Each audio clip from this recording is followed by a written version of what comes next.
He thought the miles between them would make her heart grow fonder. He pictured her counting down the days, missing his touch, his voice, his presence. Little did he know, the distance he thought was a test of their love was actually giving her the space to betray it.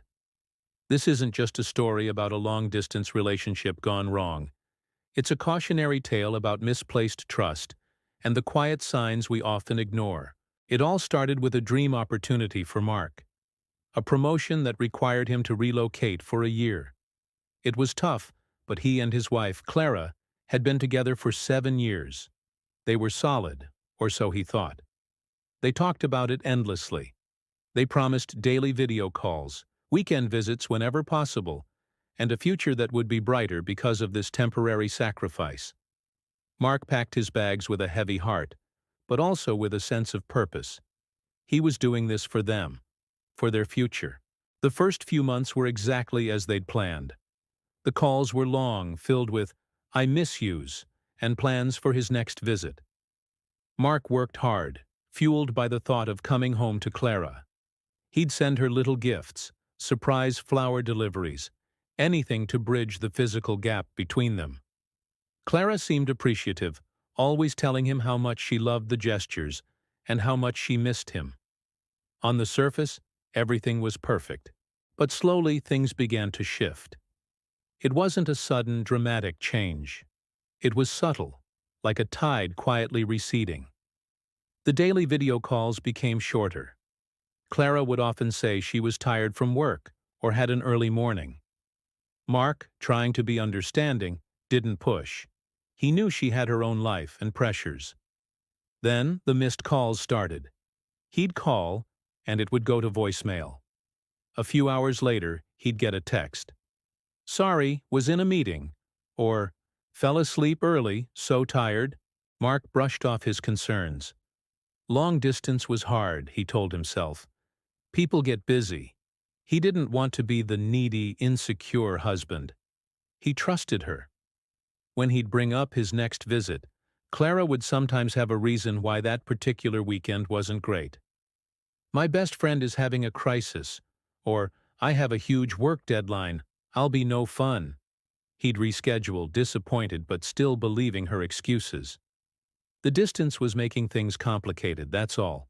The real red flag, the one he couldn't ignore, came during a call on their anniversary. He had sent her a beautiful necklace and was excited to see her reaction. When they finally connected, she was distracted. He asked if she'd gotten his gift. "Oh, yeah, it's lovely, thank you," she said, her voice distant. She didn't put it on. She didn't gush about it like she normally would. The conversation was stilted and brief. She claimed she had a headache and needed to lie down. That night, a seed of doubt took root in Mark's mind. It was a nagging, uncomfortable feeling he couldn't shake. He started paying closer attention.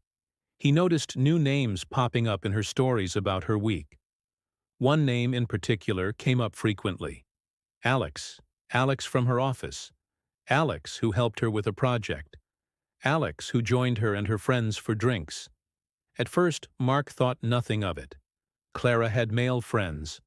But the frequency of Alex's name started to feel different. He decided to do something he never thought he would. He felt guilty about it, but his gut was screaming that something was wrong. One evening, after another short, evasive call from Clara, he logged into their shared phone bill account online. He just wanted to see the call logs, to see if he was just being paranoid. His heart sank as he scanned the numbers. There were dozens of calls and hundreds of texts to one number he didn't recognize. The calls were long, often late at night, especially on the nights she'd told him she was too tired to talk. With a trembling hand, he typed the number into a social media search bar. A profile popped up. It was Alex. His profile picture was a smiling, handsome man. Mark's blood ran cold as he clicked through the public photos. There, in a picture from 2 weeks ago, was Clara. She was at a bar, laughing, with her arm draped casually around Alex's shoulders. They looked comfortable, intimate. The date of the photo was the same night she had canceled their video call because of a migraine. The world tilted on its axis.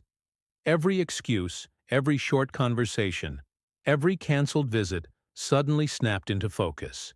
It wasn't the distance that was the problem. It was an opportunity. Mark felt a wave of nausea. The woman he was sacrificing for, the woman he trusted implicitly, was living a double life. The distance hadn't made her miss him. It had made her forget him. He knew he couldn't confront her over the phone. This was something that had to be done face to face. Without telling her, he booked the next flight home. The entire plane ride was a blur of anger, heartbreak, and a profound sense of betrayal. He rehearsed what he would say, how he would stay calm, but all he could feel was a white-hot rage mixed with a deep, aching sadness. He arrived at their apartment late at night.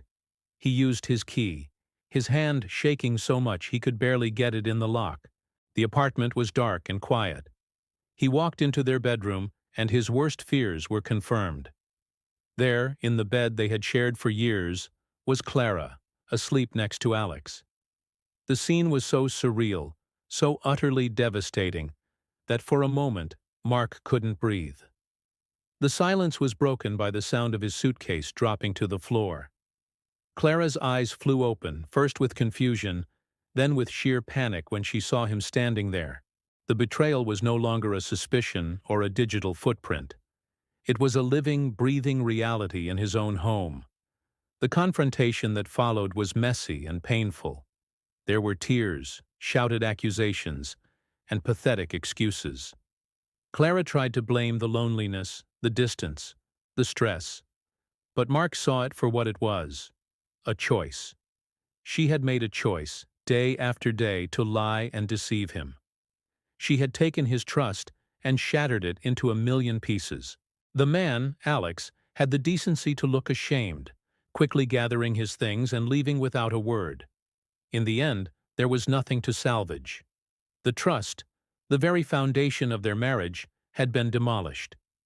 Mark realized that distance doesn't create problems in a relationship. It simply reveals the ones that are already there. He had thought he was building a future, but he was the only one building. Clara had been busy tearing it all down. Moving on was the hardest thing Mark ever had to do. The pain of betrayal lingered for a long time, but with time, he began to heal. He learned that you can't control another person's actions, only your own. And more importantly, he learned to trust his gut. Those small, nagging feelings, the subtle shifts in behavior, they are often whispers of a truth you aren't ready to face. This story is a stark reminder that while trust is essential, it shouldn't be blind. Pay attention to the signs. Communication is more than just talking. It's about listening to what's not being said too. Distance can be a test, but it should be a test you pass together, not one that provides an excuse to cheat. Mark's story is a painful one, but it's a lesson in self-respect and the importance of recognizing when something is truly broken beyond repair. He ultimately found his own peace, not by forgetting, but by accepting the truth and choosing to build a new life, this time on a foundation of honesty he could control. His own. Thank you for watching. If this story resonated with you, please like, share, and subscribe for more content. Remember to always value your own worth.